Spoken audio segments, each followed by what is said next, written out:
دوسری بات میں یہ درخواست کروں گا آپ سب حضرات سے کہ ہماری نسلوں کی تربیت کی بہت ضرورت ہے. اس وقت جتنے طلبہ طالبات ہیں یہ آپ کے ہاتھوں میں امانت ہے، اور جس طرف سوسائٹی جا رہی ہے، معاشرہ وقت بھاگا جا رہا ہے، تو آگے 10 سال کے بعد 20 سال کے بعد ہمارے گھروں کی کیا حالت ہوگی، ہماری بچیوں کی، ہماری عزت و ناموس کی.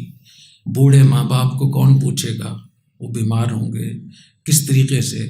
اس کی ذمہ داری دینی اور دنیوی تعلیمی اداروں پر آتی ہے، مدارس اور اسکول کالج یونیورسٹیاں، وہاں کے اساتذہ، وہاں کے پروفیسر، وہاں کے منتظمین، وہاں سے اس کو ٹھیک ہونا چاہیے، اور وہیں سے اپنے ملک سے محبت، حب الوطنی سکھانی چاہیے.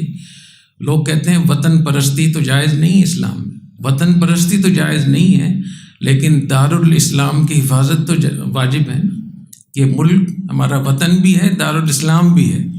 دارالاسلام کی ایک بالش اس کی حفاظت بھی فرض عین ہو جاتی ہے. تو اس کو نقصان پہنچانے کے لیے جس سطح پہ بچوں کے ذہن خراب کیے جا رہے ہیں، جس طریقے سے ہماری سوسائٹی کو برباد کیا جا رہا ہے، تو ہمارے اسکولوں، کالجوں، یونیورسٹیوں کو بہت بیدار رہنا چاہیے، اس پہ مشاورت کرنی چاہیے، اور ان تمام چیزوں پر باقاعدہ طلبہ طالبات سے براہ راست بات چیت کرنی چاہیے، سوال جواب کرنا چاہیے ان سے، تاکہ ان کے ذہنوں میں جو خلفشار ہے، جو سوالات ہیں، ان کے جوابات دیے جا سکیں.